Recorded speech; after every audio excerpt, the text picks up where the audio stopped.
Hello. I'm going to review the Chapter 4, Nurturing a Mosaic of Adult Leaders, and share my thoughts.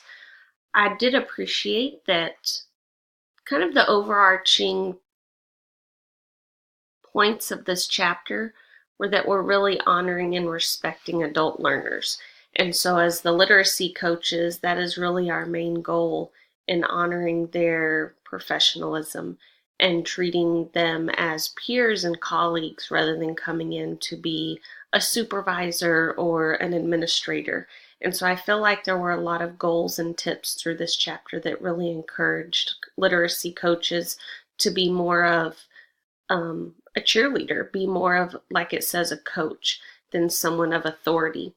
There was the beginning in the introduction. It says on page 65, it's mentioned that it's important to recognize the individual colors each person offers the painting or literacy learning community.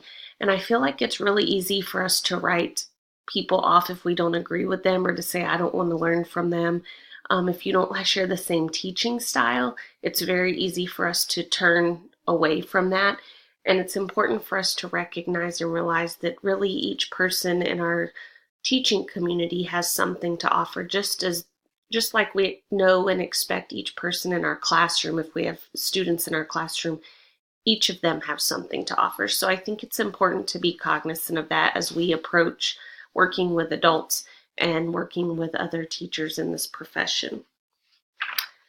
The first part that we get into on page 67 in discussing those principles of leadership, I think those key things that when it talks about those are so important for us to follow. And I like how they divided this up in the goals. So like for assumption number 1, adult learners need to know why they're being asked to learn something. I think that's incredibly true, because I know that if I don't understand what, usually if I understand why I need to know it, it's easier for me to be purposeful in learning that information. One of the things I really liked, though, that was mentioned in this part was the idea to meet with individual teachers prior to cycles of professional development. And I know when I have my T-test observations or my evaluations, our my teacher, my principal, always gives me immediate feedback. And so that's something that I feel like that's what we're looking to do here in the coaching part of it. I also like the idea of sending out an agenda prior to those meetings, because it gives them an opportunity to see what's coming ahead, and it kind of plants the seed so that when we come together for those meetings, they're able to share any information or thoughts. If we're asking for them to bring data, if we're asking for them to bring their experiences or a story, then it really opens up the meeting to where it's not one person dictating and sharing all of that information. It is a team effort, a collaborative effort, which really goes back to the previous chapter talking about professional development, which is something that we get into to discuss here.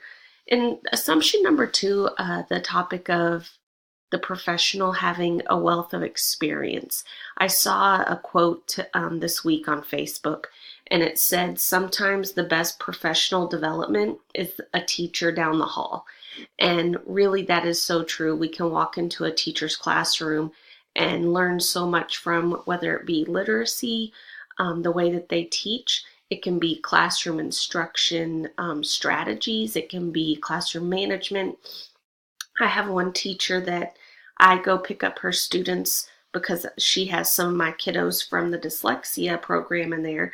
And I could just sit in there and stay and watch the way she is managing her students, because it's such a peaceful, welcoming, engaging environment. And so she's actually been one of the teachers, as our principals have asked, who should I send this person to, or who would be a good person to model or to show other teachers that are new how to use certain strategies. And I always mention her because she really does a phenomenal job. And so I think recognizing that we can lean on and use one another.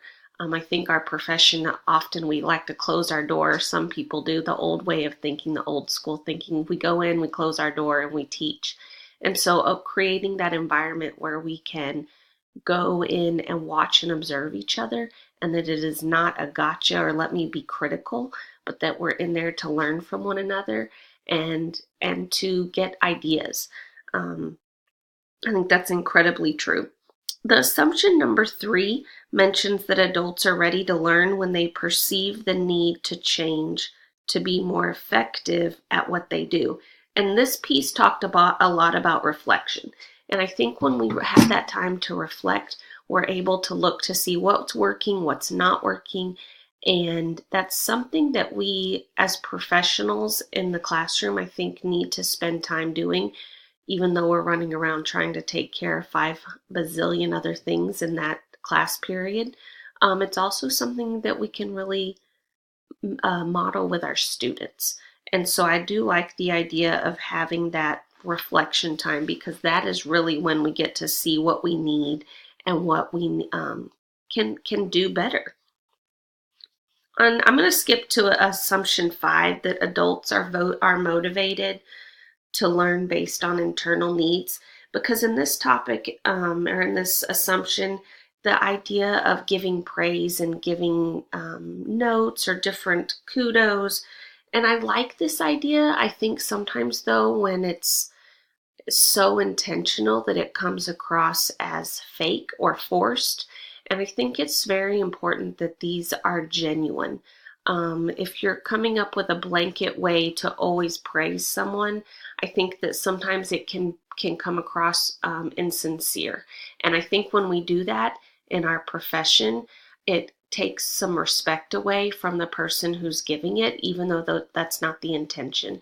And so I think it's important to know your audience and to be very careful in how that's done. Because sometimes kudos and talking about somebody up in front of your group may not be the best thing. I know the thing that's always been the most meaningful for me is just a short, quick note. And really, it's the notes that are on a Post-it, not a note that's on a note card, even though those are nice. I still have Post-it notes from different principals that have meant a lot to me, because it was a quick, immediate, genuine thought that they wrote down quickly because they didn't want to forget it. But whatever they saw or recognized was that impactful. And so I appreciate those, and I keep them and hang on to them. So I think genuineness is going to be important. On assumption 7, adult learners are self-directing. While I think that's important, I really like how in this section they talk about how our goal as literacy coaches is to work alongside the teachers. Like I mentioned earlier, we're not there to be the heavy hand. We're there to help them grow. I worked with a principal who recognized our goal as a principal, as an administrator. Her goal was never to go in and get somebody that was doing a poor job to get them fired. Her goal was always to go in and help them improve and grow and coach them along the way. And the things that she saw change, the things that came out of that, some teachers became phenomenal teachers. They just had not been given those opportunities to learn how to do certain things or to see different ways to teach. And so I think that that's a lot about what this is saying. But it is important that we have that buy-in from administrators, that that's our goal and our purpose. Because if they're coming in ready to change gears and get rid of people and replace, then it's very hard to do what we need to do. Because we all know if we don't have the support from our administrators, there's very little that we can do to be effective when it comes to professional development.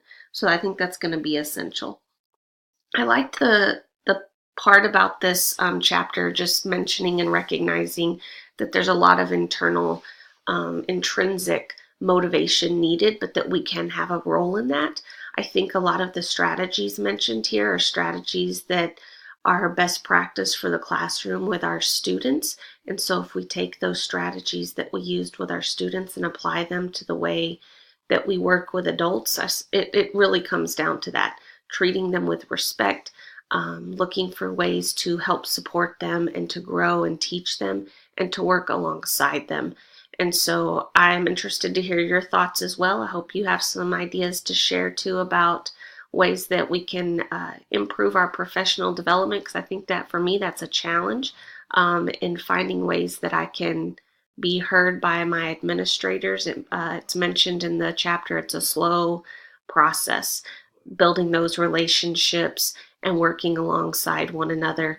I like that they mentioned find those who you are most like-minded with, because I think that's helpful and can help you feel successful, but also can make those small changes that need to be done in the classroom and in our schools. You'll have a great day. Thanks.